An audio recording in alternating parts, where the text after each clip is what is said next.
Hi, everybody. This is Lauren Baker with Search Engine Journal, and welcome to today's Search Engine Journal show, August 9th, 2022. Gosh, I can't believe we're in the back nine of 2022 already.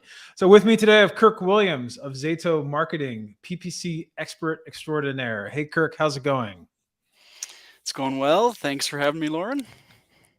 It's a pleasure. It's a pleasure. This show's been a long time in the planning, so it's great to have you. And I hear we almost didn't have the show today, but I'm really happy that you were able to join. And for those of you that are listening, Kirk has a hat on that says "Dude Dad." What's the story behind that? Is it like a dude ranch dad, or is it like a cool dude dad hat? It's a celebrity persona guy online. Him and his wife do like funny Oh, Facebook really? videos, YouTube videos, that sort of thing. So kind of one of those. It's my age. His kids are my kids' ages. Like I relate to basically every single one of his little videos. So pretty funny stuff. Nice, nice.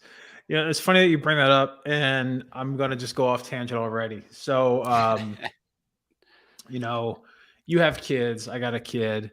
Um, One thing I've definitely noticed over the past couple of years, like when I was growing up, trends were typically set by traditional media and or peer pressure. So you go to school. I'm going to age myself, but like when I was in middle school, like if you didn't have like OP shirts, like Ocean Pacific shirts, or like Jam shorts, or like maybe a Coca-Cola shirt or something like that, it was like, or like Converse All Stars, they're like, nah, like everybody was like getting like the same thing, right? Like hmm it's like Starbelly Sneeches. And one thing I've noticed over the past couple of years is that when it comes to not just kids but also adults, now with like the world of influencers and influencers selling merch, it hmm really gives people the ability to show off their individualism by doing so, and show off like who they like, and then support the creators at the end of the day, which is cool. But one thing I've definitely noticed, especially like my kid, like he's not like, hey, I want to go to the store and buy like this brand. He's like, hey, I want to get Ireland, not Island Boys, but Ireland Boys. Like I want to get IBP merch, or I want to get this merch from this crew, or I want to get this from like the Hutter, like all this, and it just happens to be stuff that he likes. And then his friends kind of like, some of it overlaps, some of them's like what they like too, right? So Interesting. point being is that we're going to talk about this a little bit, getting into like holiday shopping and PPC, but there's this like whole new market out there, like the whole merch market. Everywhere you go, people just like wearing different things that describe what they like. Going back to your dude dad hat. So, what hmm made you buy the hat? Did you get targeted with that, or you just like the show? Do you get targeted via Instagram all the time to buy more dude dad Probably. merch? Probably. Not I notice don't it? even know where I Yeah, bought it. It was either it might have been at the end of one of the shows and they were like, "Hey, buy some merch." So I'm like, "Sure." I'm a yeah, follower. exactly. But it might have been, might have been a Facebook ad. I have no idea, which also like as a slight caveat, that's why to me like post checkout surveys, like I know some people who really swear by them and maybe some sort of directional thing, Mm. but those crack me up a little bit at times because I'm like, man, if I'm a marketer and I pay attention to this stuff and I don't even know when and where and how I bought things, maybe the average person out there isn't going to remember which box they're clicking on as well when it's like, hey, how did you hear about us? I don't know, Google, Yeah, even if it that's wasn't hard to do Google. after the Anyways, purchase. Yeah. post checkout service kind of crack me up a little bit sometimes. So So one question I have for you, like building off of the dude dad hat, is how integrated is video? Like you do a lot of PPC, and I totally skipped the intro here, but how integrated is video into the PPC that you do? Like right now, has it become more important over the years? Maybe from a retargeting side, or is it like typically an entry point? Like, is this something that you work with, and how important do you see it is right now, and how important do you see it becoming long term? so it's definitely grown in importance. So one way I know that is because like I basically didn't used to manage video ads at all, right? I mean, YouTube has been a part of the Google Ads ecosystem for a while. But especially like my specialties personally, especially when I was doing more of my own consultancy type thing before I added a few people on into our what became our micro agency. I pretty much focus on like search and shopping, right? And I just don't know if more and more brands, I mean, every brand has an option to do whatever they want, right? But more and more, I do think that video is really an increasingly just crucial part of what they need to consider. And part of that is, I think, what you just referenced, which is, like it or not, the concept of people going to videos, especially something like a TikTok. So TikTok now has more average, or I think it's more average hours watched than like Netflix and YouTube, right? That's Crazy. insane to me, especially because of how fast that app grew, right? And so like I just think more and more a brand needs to have some sort of video content strategy in mind, where I think in the past it was more of this cool thing. And sometimes you'd have brands, like I remember like a brand like Purple Mattress.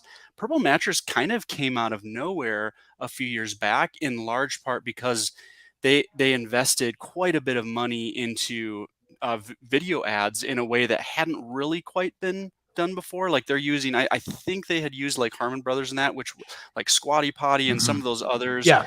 just that unique kind of style, a Dollar Shave Club, like that They do like unique that. Yeah. style of Dollar ad Shave that, Club. Yeah. everyone copies that now, but especially when that first Mhm. came, it was such a big kind of crazy outside the box, and it just like people bought from it, right?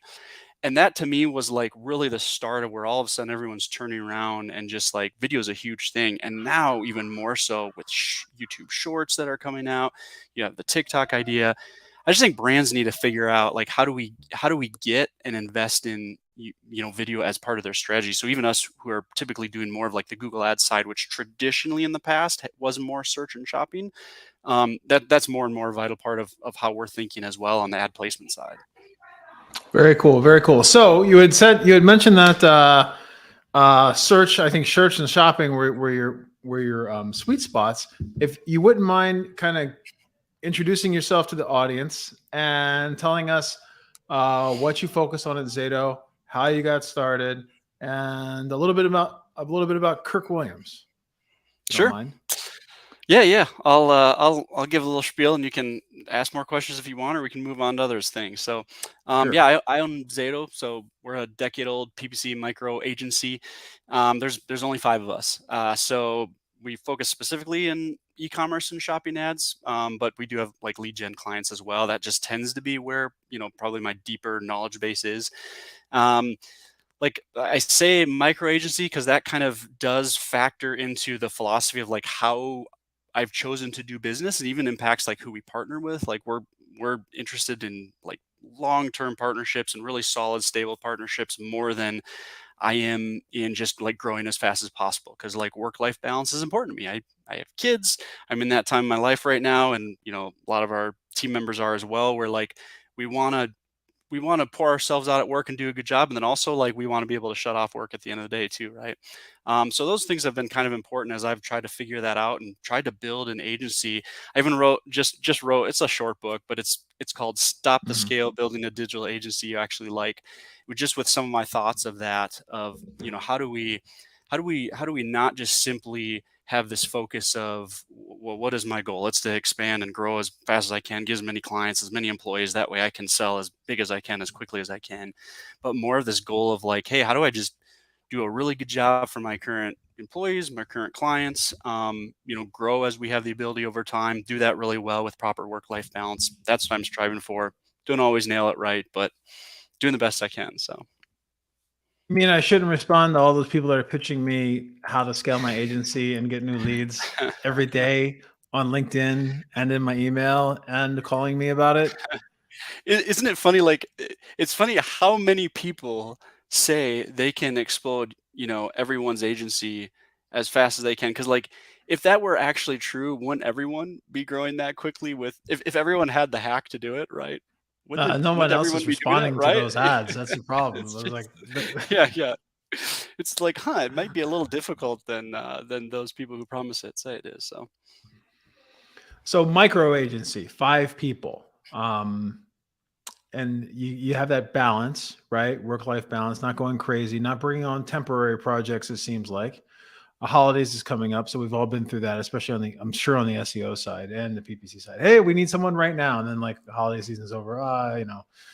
Not too sure, not sure about next year's outlook, this and that. So, and you've been at this for 10 years. So, typically, like, how long is a client, do you work with clients? Like, how long do they stick with you? Do you find that they prefer a smaller agency over like a larger one? And what are some of the other benefits on the client side working with a micro agency versus a larger agency?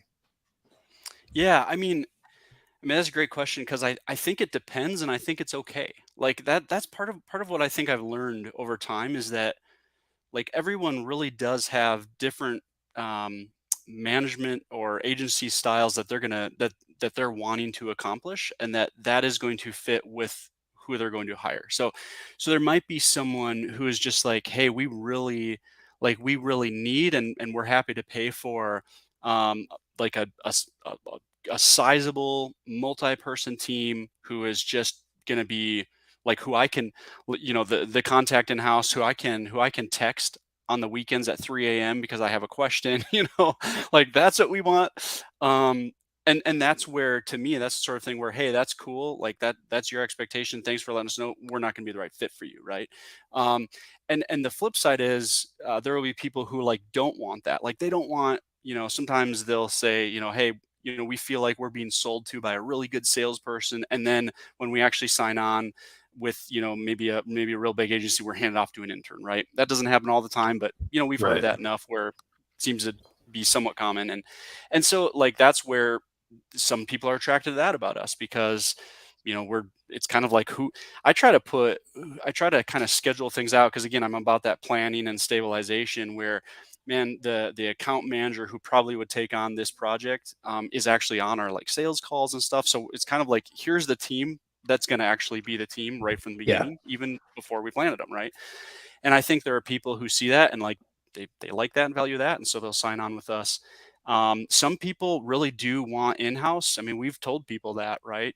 Hey, I think what you're hoping more for is an employee. That's great. I'd probably just go hire an employee because there's pros and cons to what you're wanting and what an agency can provide. So that's part of a big part of what we're trying to do in our sales process, to be honest, is like we're trying to determine what are their actual needs, and then like what are their expectations and how does that align with like how we do Mhm. business, and then as that all seems to be going together, that's probably when we're saying like we're trying to meet that. And it's not just again to that point, like it's not just simply yeah we'll promise the world because we just want to land clients to grow. And that's also honestly kind of ticks some people off because we'll actually start the sales process. We'll kind of start to realize I don't think we're a great fit for each other expectation wise, and like we'll communicate that to them. And then sometimes people see that and maybe they even respect that, and like they're upset then because they wanted to hire you, and it's like I think you'll be happier somewhere else because we kind of know down the road, we probably I'd rather break up before the relationship starts than 3 months down the road type of deal. Yeah, So. before you get a ring on, right? So, excellent. Excellent. That's great to hear. It's great to hear. And to your point, it's okay. Like, some people prefer working with a smaller company. Some people prefer working with a larger company. Some people love to walk in and say, "Yeah, I hired this agency. They have 300 people going to be on our account." Mhm. 300 different Fully people. fully embedded Um, team. Cool. That's not us, yes, you know? yes, that's great. That's great. So, PPC, what's happening now? It's August 9th. I don't know if you've noticed or not, but I've seen a Spirit Halloween and a Halloween City pop up in my town already. So when it's not August, it's really November right now. So in terms of planning, so what are some things that are really exciting you in the world of shopping and e-commerce when it comes to PPC leading into the holiday season? Yeah, I think I'd have to think about the word exciting. I think there's a lot of change that I'm maybe wary of. Hmm. I think that, as someone is prepping for the holidays, like, absolutely, August is the time to start thinking about this. So if you're watching this, you're starting to think through that and you're in e-commerce, good, like, begin that prep work, right? Probably should even been before this, but, probably the single biggest thing this year to keep in mind, especially on like the Google Shopping side, but in some ways on the Google Ads side. And if you're in Google Ads and this is news to you, then again, like probably better be paying more attention, because like it's the performance max thing, right? Google's been all about the performance max, so it's this new campaign type. And here's my thing, like a lot of changes I think going to be in this holiday season that we don't know. I think we're looking at another quotation marks unprecedented season. I say that somewhat sarcastically. Because okay, we had like the COVID, we had like the COVID rebound, we had just everything that's been upset in the last few years, and now all of a sudden we are increasingly looking at a potential consumer buying hesitancy period. Like we could be in for some interesting things going. Consumer credit card debt is like the highest it's been. I think I saw somewhere. I think since like the '90s or early 2000s or something like that. I mean, Oh, so really? already, yeah. We're walking into the holiday season where like people are already like very much in credit card debt, and I think probably with inflation and stuff, my theory is that that's probably because that's kind of how they're accounting for it. Mm-hmm. So I'm not saying I know exactly how this is going to impact the holiday season. I'm not going to be surprised if it's a little bit of a more difficult season for retailers and ecom. But that being said, like as we're looking at already a season that we just kind of need to be aware of, you have this like giant Google Ads performance max campaign type thing that in my opinion, I would say figure that out and do that quickly, because I think you want to migrate your smart shopping and local campaigns, because that's kind of what's happening is Google is forcing a migration of smart shopping and local campaigns. I think you're probably going to want to migrate those as soon as possible and start to get those learning periods going, start to get settled, even kind of figuring out some of that stuff well before the holidays. So you're walking into the holidays with not an upset account. So that's probably like the single biggest thing I'd suggest is like getting on their performance max game, so that No. at least that aspect, so at least that aspect is less, is more stable heading into the holidays. You bring up a couple of really interesting points, right? First is one that been dealing with for the past 12 months is that, you know what, 2020 numbers, like 2021 is not like 2020 numbers.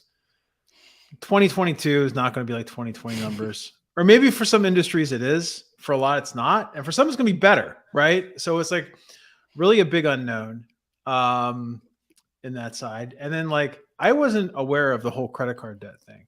But one thing I am very aware of is that every time I go to a site to check out, doesn't matter if it's a t-shirt, if it's a $30 t-shirt, or like now like $50 t-shirt with all this merch that people are launching, like, and then or like maybe like $800 washer and dryer. Every single thing that I see online right now, there's an option, buy now, pay later, right? It's got an obscene, and then there's multiple. There's almost as many buy now, pay later buttons in the checkout as there are as there are the what do you call it, like the instant checkout, right? So like Shopify Shop, PayPal, Apple Pay, Google Pay, Meta Pay, right? There's all those, which is great. It helps with conversions, makes it super easy to especially check out on your phone. No one wants to get up and pick up their wallet and type in their credit card anymore.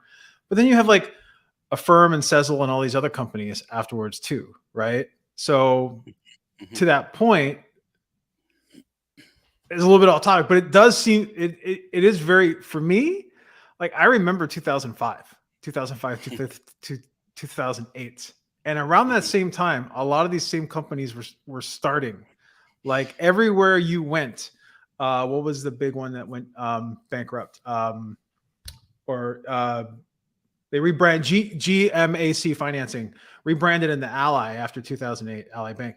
But before, almost every store that you went into was like buy now, pay later, GMAC Financing, right? And then they're one of the ones that went belly up, and they became Ally. So point being is that yes, it is a very interesting holiday season, to your point. But when you get in the holiday season, one question I have for you is, when you go in the holiday season, is the goal to buy or to sell now, to make that one-time sale, or is the goal to acquire a customer that's going to come back and purchase multiple times next year? And how much does customer lifetime value play into the work that you do with your clients from a PPC and marketing perspective? Because I can sell one $50 shirt, right? Fantastic. Or I could do like a tripwire campaign and get somebody in my list and continuously hit them and sell to them multiple times. And one thing that I think when I look at a lot of SEO or PPC planning, I don't necessarily see that. Of course, there's customer acquisition, but that lifetime value component, is that something that you target with your holiday planning or your overall shopping campaigns?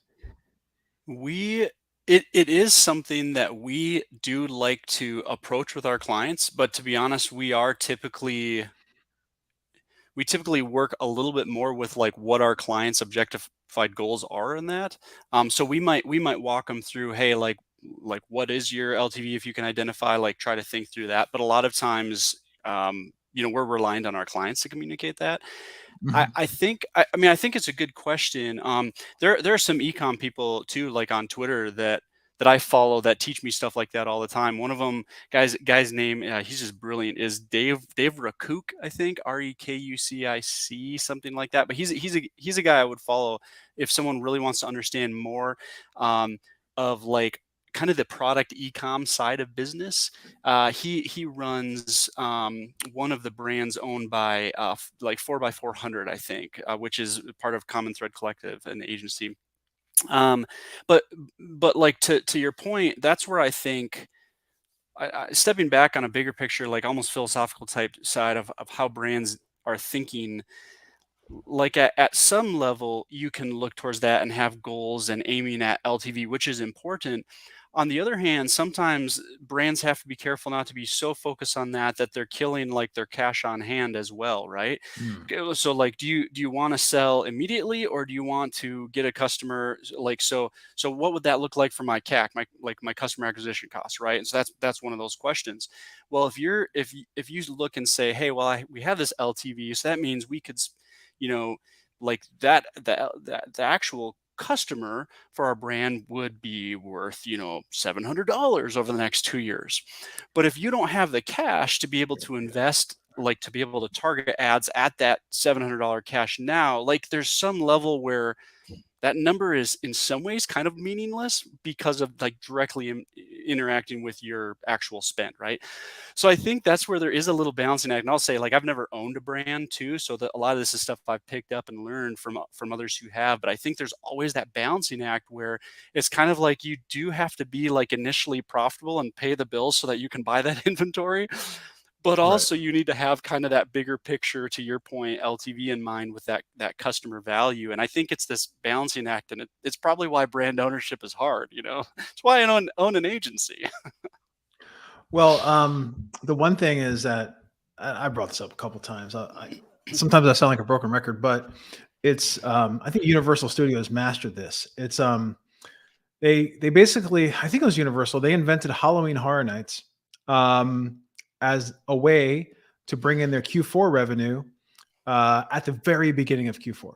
So typically, theme parks would not make that much money in Q4. No one's like, I'm going to go to the theme park in October or November or even December. And then they started doing their, Halloween Horror Nights, Scary Nights, whatever it may be, depending upon the theme park. And they noticed two things. One is that they got in all their Q4 revenue in October, which is really nice. So that, like, it's like, whoa, I sold everything. Okay, now everything is just icing on the cake. I'm sure that's changed now. Now it's expected. But two is that there's always an upsell for season passes, right? So you're paying to go, you're paying your whatever, let's say $100 to get in the door. And then, for an extra $50 or extra another $100, I can get a season pass and come X amount of times until next year at the same time. So there's a little bit of, there's an upfront cash flow. And then there's that subscribe and save, right? On the back end too, or whatever you want to call it. Because every time they come, they buy like, turkey legs and big gulp size Cokes for $12. But point being is that business model, if you can get the front end cash coming in, and then also to your point, there has to be if there has to be investment to bring on that customer lifetime value, then you have to pay for that somehow. right? It's very Mhm, easy to say. mhm. Yeah. So, And and interesting. somewhat happened last year that, like, as I remember with clients is we did see overall, like, speaking in a generalized way, we did see that those who did not run key sales or sales long enough in the holiday Mhm. season, did have a little bit more of a struggle bus holiday season compared to previous years. And I to our kind of broader point here that we've been talking about, especially the potential issue with, credit card debt and potential recession and all that stuff. We might be in another place where brands are having to kind of feel like, you know, man, these deals and sales that people expect in the holiday season, they really bite into our revenue and our profit. But then if we don't offer those, are we in a worse spot? Because they're looking for those deals from whoever is offering those, and sometimes it can be a little bit of a difficult. You're stuck between a rock and a hard place for these brands because selling a lot of something that you're barely profitable on, but then you still have to fulfill and have to deal with all that, the returns and everything with that, can sometimes be a struggle. But you don't want to not sell anything either. So I think that's also part of what brands are going to kind of have to really think through wisely with even like promotions and how to do that this year. I think it's going to be an interesting year. So yeah, I think Yeah, it some brands sounds are like it. going to struggle. It sounds like it. And it sounds like in many ways, Google's kind of prepared for that component of it. I know they've had a pretty big focus, not recently, but maybe earlier in the year, on making sure that the Google shopping feeds are synced up, and also the organic synced up with price changes, right? And maybe that has something to do with like D2Cs and ecoms, like running a promo every day. It's so it's like, oh, 30% off. Oh, BOGO. Oh, this. Oh, that. So it's happening Su- all the time. Surprise, we're extending the deal. You never saw that Yes. coming. Yeah. Our Black Friday deal is now extended to Cyber Monday. It's now extended to Tuesday. What a shock. Besides running promos, having sales, and getting started with Performance Max, what else can people do right now to just really beef up their shopping, or even their shopping and local integration, their BOPUS, buy online, pick up in store, going into the holiday season? Yeah, I mean, so you referenced the feed, but the feed absolutely. Now is a great time to be testing feed, to be testing your feed, be optimizing it. So, like, one of the biggest ways would be let's say your title test, like identifying what are actual terms that people are searching for and landing on products and then purchasing, and then, testing by putting those into your product titles and seeing if that, Mhm. it gets you more exposure on key terms, that sort of thing. Product types, if you've been putting off updating your product types for a long time, especially if you have to migrate things to Performance Max. Now might be a good time to make those optimize. But like what I would say is, like, from August until, like, we're in August, so like from now until mid October, figure that stuff out, and then, like, for the love of all that is good and holy, please don't touch your feed in November. All right, that's my. I mean, I've started to kind of bang that drum, and that's because, like, feed stuff can throw off, I don't know, it can put you into different filters where all of a sudden Google is looking into things with policy stuff. And anyone who's run Google shopping knows, like, Google will have the randomest product disapprovals for things, and then you're having to, like, manual review it. You're like, hey, I promise that this is not like a pornographic image, right? Like, it's just a part for a refrigerator. So if you could please, like, approve that, true story, right? And so Mhm. those are the type of things where the I think the less you touch the feed and just get things stable moving in to November is probably a good way to do it. So that's one of the things I say with feed. That's a big thing, is, like, do your testing and figure that stuff out, and then, like, stop touching the feed. So definitely freeze the feed, feed freeze. I There's think so. As you get close to those okay. holidays, kind of, it's like a test, right? Like a test in school. Once you've done enough to prepare, the last 5 minutes of cramming is only going to do so much. So you might as well make sure that you study for the test so that you don't have to cram that last 5 minutes. So So last month, Google announced, was it last month or the past few weeks have flown by for me, that Google announced that they're going to postpone the launch of, or the transition into a cookieless world within Google Chrome. And it's probably going to be 2024. It could be, it could take a while. They may keep on postponing it. I don't want to speculate too much, but point being is that for the past year, Safari did this a year ago, and it's kind of mucked up some numbers in GA. You don't get as much pointing to organic as you used to. A lot of it's into direct now, but I guess my point is, a lot of people have been talking about privacy, what to do after Google takes away cookies.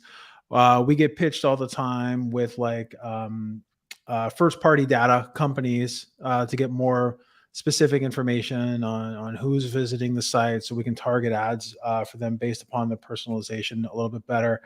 But now, even though Google is not taking away cookies, there's still, privacy is becoming such an important subject across the board. And with privacy changes, how does that affect advertising strategies?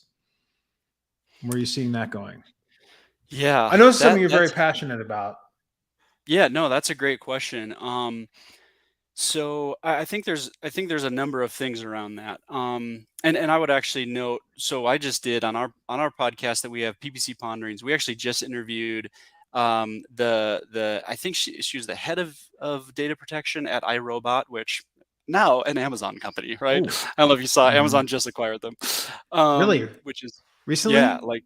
like the last yesterday, So two now my days ago, vacuum is going something to be like synced that. with Ring and everything else. Oh my gosh. Yeah, insert many privacy jokes about like Yeah, exactly like your vacuum, your iRobot going past your shoes, and then Amazon, Alexa saying, "I notice your shoes are getting old. that's would you crazy. like a new pair Yeah. of shoes?" Right. That's a joke, not actually something Amazon said they're going to do. No, so I interviewed her, and then Simon Polton, a guy with W Promote, who just thinks Hmm. really deeply on this stuff at a level where I'm like, I didn't even know that was part of privacy and security, right? And he's explaining it. So I would say if someone is interested, check that out, because I think we try to do a good job of thinking through that. Um, there's a lot to consider here. So to answer your question, absolutely. The privacy changes and figuring out the cookies change and all that is absolutely going to impact ads. It already has in some ways with iOS 14.5 and their change to that prompt with their ATT and the prompt, and do you want us to track you, that sort of thing. Clearly, anyone who's done any work with Yeah. Facebook knows that was like the big thing, right? So yes, privacy changes really do impact ads. And I think what's important to just kind of think through would be like a couple of things around this, and that is, there really is a difference between like digital privacy and digital security. And so, like, security being more in terms of like really PII, personally identifiable information, maybe having to do with my like credit card numbers, stuff like that. And then, like, to me, more of the privacy stuff that everyone is concerned about, especially with like third party tracking stuff. Certainly, we don't want like these, certainly, I don't want like data sold that shouldn't be sold, or that no one knows is being sold, and it's going to all these different data brokers and stuff like that. Absolutely bad practice.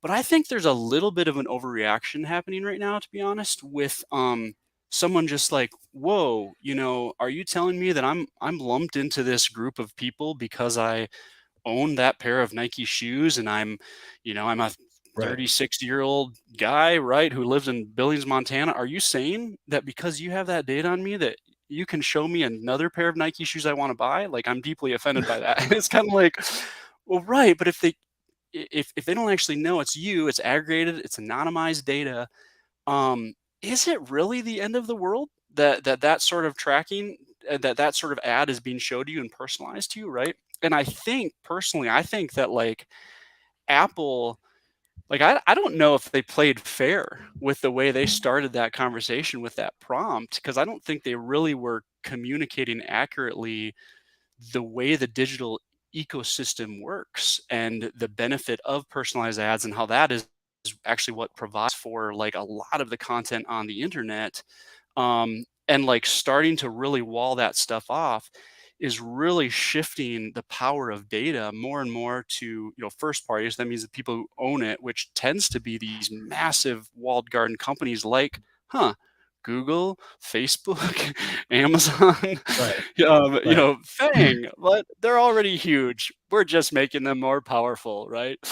So yeah, so I'm all about privacy. Like, I don't want people having data that they shouldn't. I have kids. I don't want people knowing stuff about my kids that they shouldn't and all that. But like, I'm a little concerned we're going to be overreacting and actually harm the ecosystem that is the internet as well by taking action on stuff that maybe actually isn't the end of the world if it's aggregated and anonymized already, even if it is third party. So I don't know. So there's my mini rant. And As a user, what would you rather see in your feed? Would you rather see an ad that's not properly targeted towards you, or would you rather see an ad that's obviously not targeted at all? Like, here's an example. Every time I go to the gym, after I leave the gym, I check my Instagram, or I check it while I'm at the gym, and I get all these silly ads for like weightlifter t-shirts, right? Because I'm in the gym. So as soon as I walk in, first of all, I get like all these podcast notifications, because it's the only place I ever listen to podcasts. So Apple knows that. Like, they're like, boom, hey, get your podcast on. You're in the gym. Like, okay, that's cool. That's neat. But then I see like all these like lions over sheep shirts and all these like, like lifting with skulls and stuff, like shit I'd never wear. And like, whoa, like this is really hyper targeted, but it missed me. But based upon like half the people in there, it's probably hitting them where they should be. So what would you rather see? Yeah, I mean, I think user consent is huge. But again, even some of that is I think understanding. So if I as a user was seeing personalized ads, and again, like that personalized ad was based off of deeply personal information that is not secure data that is being sold. And so they know that like Kirk Williams and blah, blah, blah, and here's where he lives and things like that. Absolutely. I have concern. Like, no, I don't want targeted ads if that's what I'm paying, if that makes sense. Right. But again, that's more of like a security issue. And I think what's happened is that's the fear, and that's how it's framed. And more, and I will give props to companies like Google and that, who are trying to figure some of this stuff out with like things like the privacy sandbox and stuff, which is, hey, how do we focus on, in some ways, information that is not harmful, especially as it's aggregated and anonymized. And so it's more of like behavior and demographic information. Like, at the end of the day, like if they know that you are user 1.4376 and you're part of this like anonymized grouping of people who like to go to the gym, and no company has any concept of who you are or anything, but they know that they can show people in this group this ad for gym shirts, hopefully a little bit better targeted. Then to me, again, like, that's just, not only is that not problematic to me, and hey, I'm an advertiser, so I'm biased, but I think that's partially because I feel like I understand a little better than I used to. Like, not only is that not a problem to me, but again, I actually think that's a good thing, because it continues to have advertisers and brands willing to pay money for ads, which funds like free content and things like that on the internet, basically supports the amazing ecosystem that is the internet, and it's doing all that stuff in a safe way that's not harmful to others. And I think that's the intricacy that more and more is getting lost in the privacy debate, and it's turning into more of like a shock and awe, like, how does this ad know that I'm interested in gyms? Freak out, right? And it's like, that's not what's going on, and you're not in danger, but I don't know how, other than trying to communicate that sort of thing, how you orient and educate a populace. So Yeah, anonymized and grouped sounds much better than me than getting one of those weird ads that has like a t-shirt. It's like Baker family rules, class of 1992 rules forever. Like, wow, how they know that about me? It's really scary, right? But I'm used to seeing that within Facebook, but not like in the network. Yeah. I mean, did you ever Ugly see that stage. that news article or something? I mean, this was back when Facebook ads were just starting, about the guy who like targeted his roommate No. specifically with like ads just to kind of screw with them, because like that was the power of like digital advertising that they could do. And so he like targeted his roommate, and yeah. So I mean, those are the kind of loopholes that, okay, yeah, that is creepy, and they're, again, increasingly they're shutting that stuff down, which is good. It needs to be. Let's not throw the baby out with the bathwater.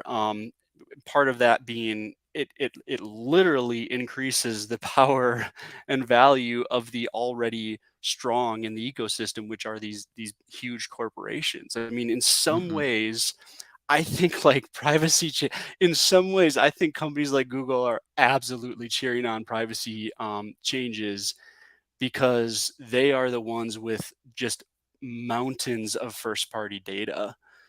Yeah. And like, that's incredibly valuable. It's just making those with, that's like called a walled garden, because they own that within their walled garden, if you will.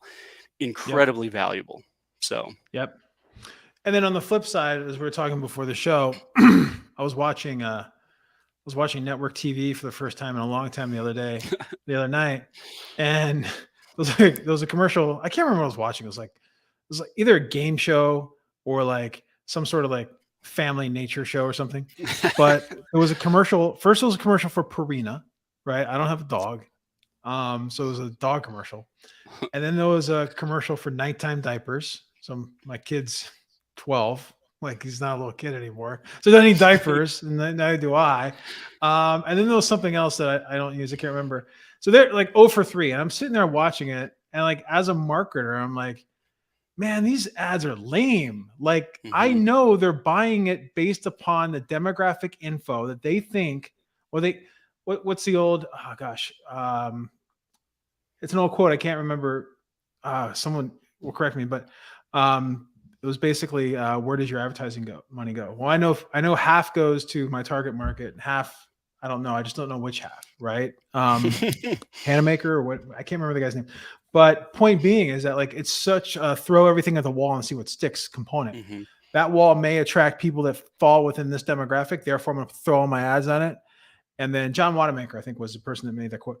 And then like I'm sitting there. I'm like, gosh, you guys are 0 for 3. You've wasted so much money. Hit me with these ads. I am so used to seeing ads that are at least to a degree personalized, right? On YouTube TV, hmm Hulu. Definitely while watching YouTube, all my clients' ads pop up before I watch videos. I'm like, oh my gosh, hmm guys. Like, but yeah, it's really interesting. Like, I don't know if I can go back because it would just annoy me to see advertisements for things that I don't want to buy or I have no interest in.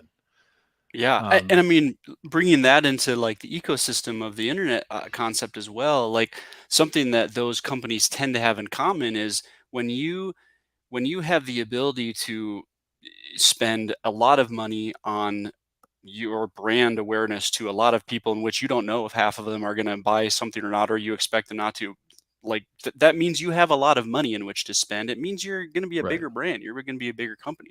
And one of the things that targeted advertising has really done well is that it has allowed smaller brands and businesses in kind of a cool way to have the option to jump in there and say, hey, this is actually who's interested. And so I don't, Yeah. I can spend $1,000 and mostly be guaranteed that I'm targeting who I'm interested in, rather than spending $10,000 and hitting this short video slot and maybe getting, in front of half my audience.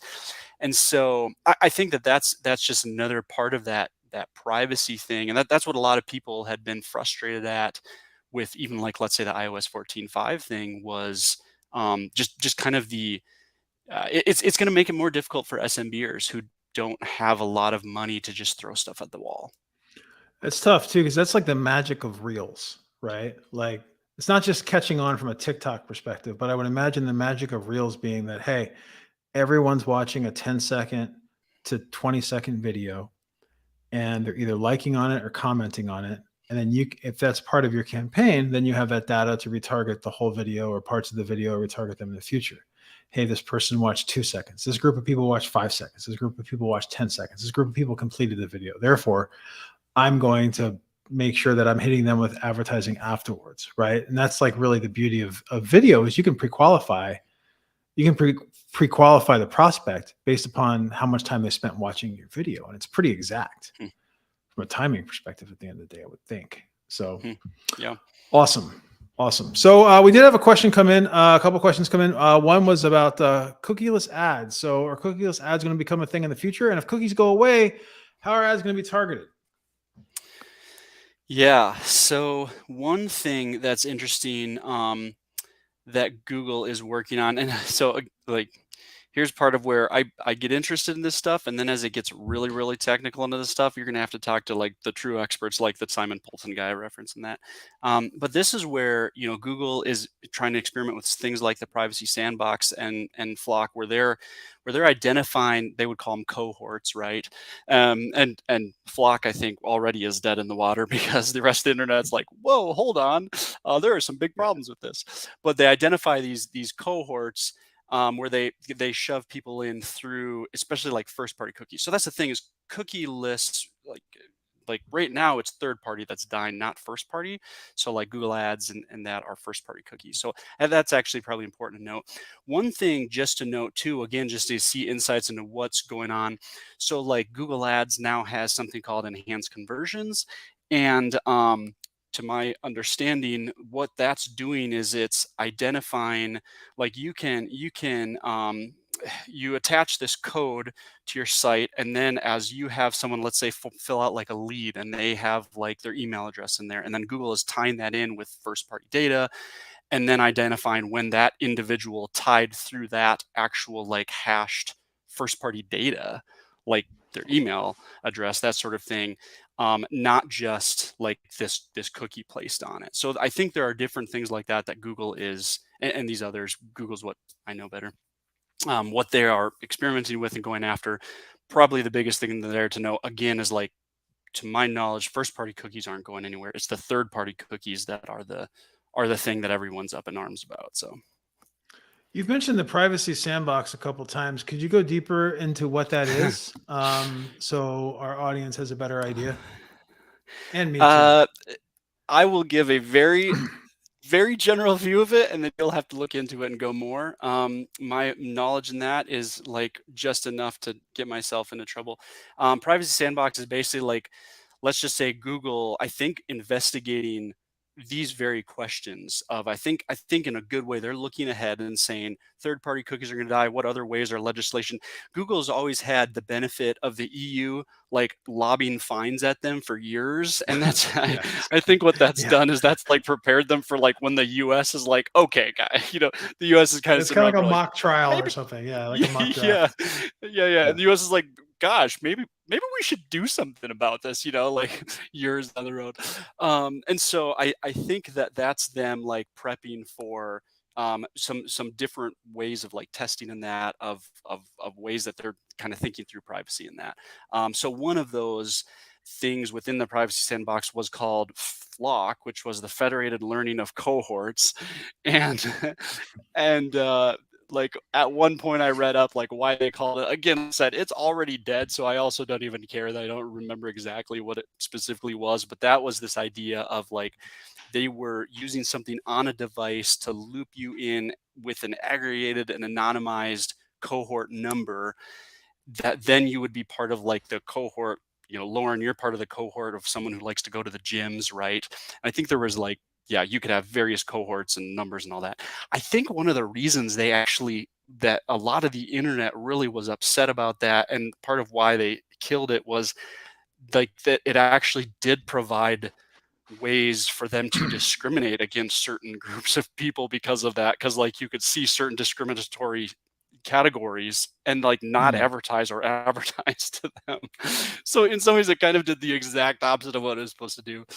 But also like they're trying, and I'm really happy that Google is looking into all this stuff and trying to figure this out, so that in various ways we're going to be able to target, in some ways target ads. And then modeling is always a huge part of this, more and more with privacy, because part of what privacy does is it, like with what a machine is looking at, of the decision it can make, of the data it has to make decisions, like as privacy things hit, um, like the simplistic way of saying it is like that data starts to disappear from the view of what the machine is looking at. And so a big part of what also these, Google and these engineers are working on is like better modeling behavior. So here's how these people have acted, therefore we'll make the assumptions that these are how these people are acting, and then like make those decisions based upon model behavior as well, with less data because of privacy. So all of that stuff is part of how they're trying to solve it. And right there was the absolute depths of the knowledge that I have on the specifics of privacy sandbox. So Gotcha. go look it up if you want more. So there's a couple of things I'd like to add to that, just my opinions, is that first of all, Google Flocks sounds very, very scary. It sounds like, especially compared to cookies, right? So this is a lesson in branding. Whoever invented the word cookies or called these things a cookie, the genius, because no one is scared of a cookie, right? Everyone wants one. No one's like, oh, privacy. Oh, it's just cookies. I love cookies. Cookies. Let me accept these cookies. I love cookies. I want 200 on my computer. Yeah, I want so many cookies. Girl Scout cookies, Cookie Monster, everything. It's just so like it's just like it makes you feel good, right? You feel bad if you don't accept cookies. Like who does not accept cookies, right? Like someone's going to give you cookies, of course you're going to accept them.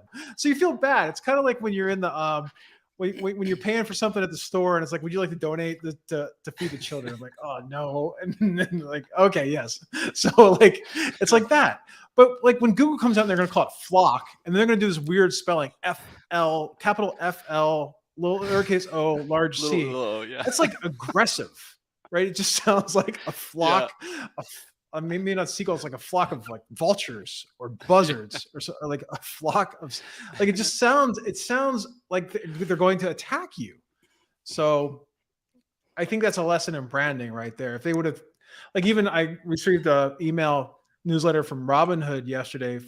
One of the first ones I think I received is called Robinhood Snacks. I was like, oh, what is that?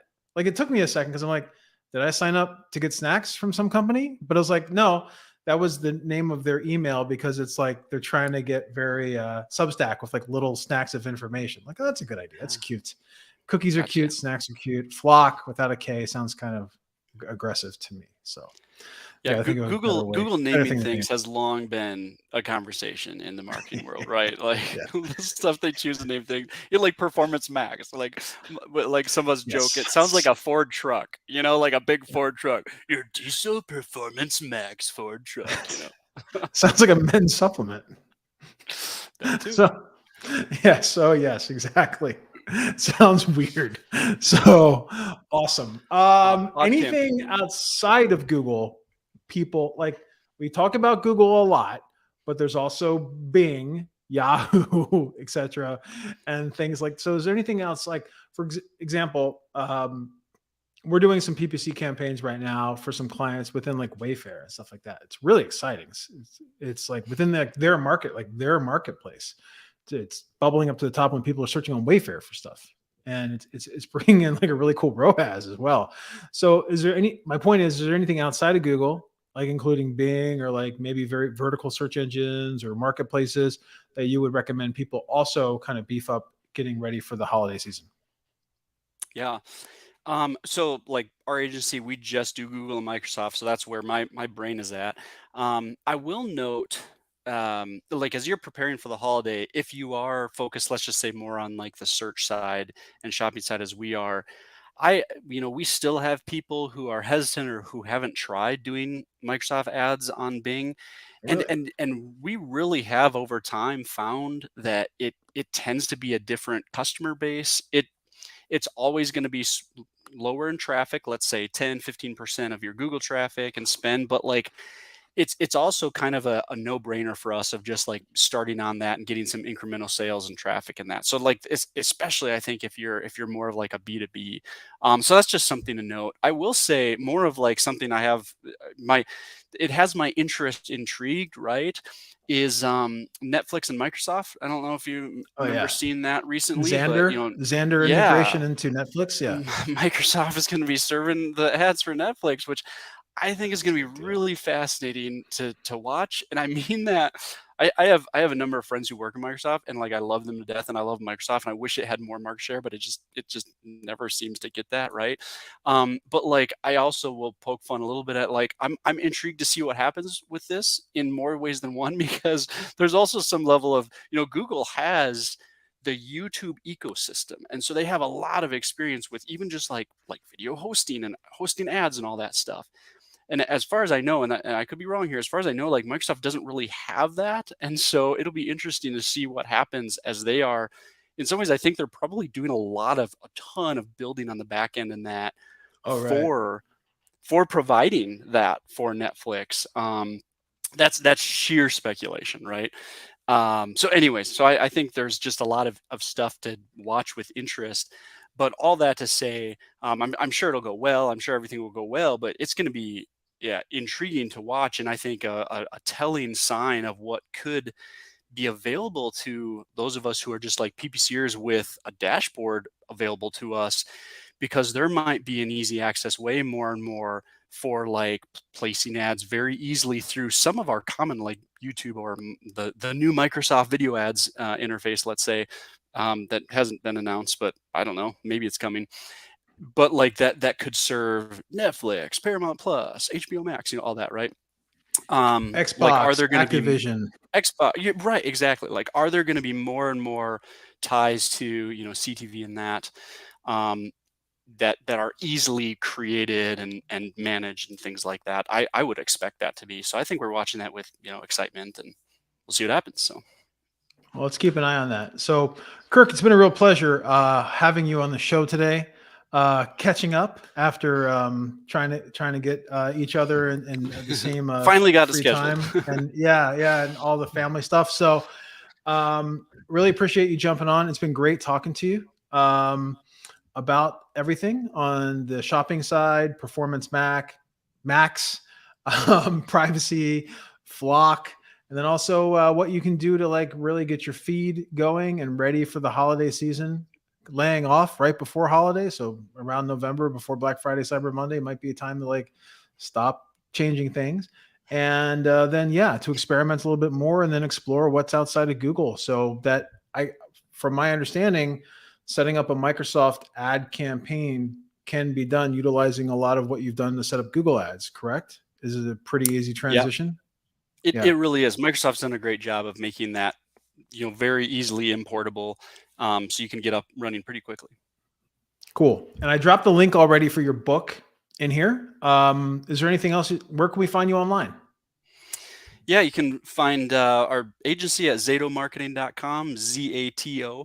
And then I'm PPC Kirk pretty much on all the socials. So love to connect with you there. Cool. So we're going to drop that information, and we'll also have that in the write-up and the update that we'll be publishing in about a week. So Kirk, again, it's been a pleasure. Really enjoyed having you on today, and I wish you the best. Where are you again? You're in Wyoming or Montana? Montana. Yeah, Billings, Montana. So I wish you the Wyoming best. Wyoming is our mortal enemy. So not okay. Really. Awesome. There's not many of us here in either place. So Awesome. All right. Well, thanks so much. Thanks again for joining us, PPC Kirk, and we'll see you in the future. And all of you, please join in. We're going to have a lot of different SEJ shows on the horizon dealing with not just holiday, but overall shopping and e-commerce. So stay tuned for upcoming shows and events. So thank you for joining us this week on the Search Engine Journal Show. If you liked this episode, subscribe to our channel for so much more and click the notification bell so you don't miss a thing.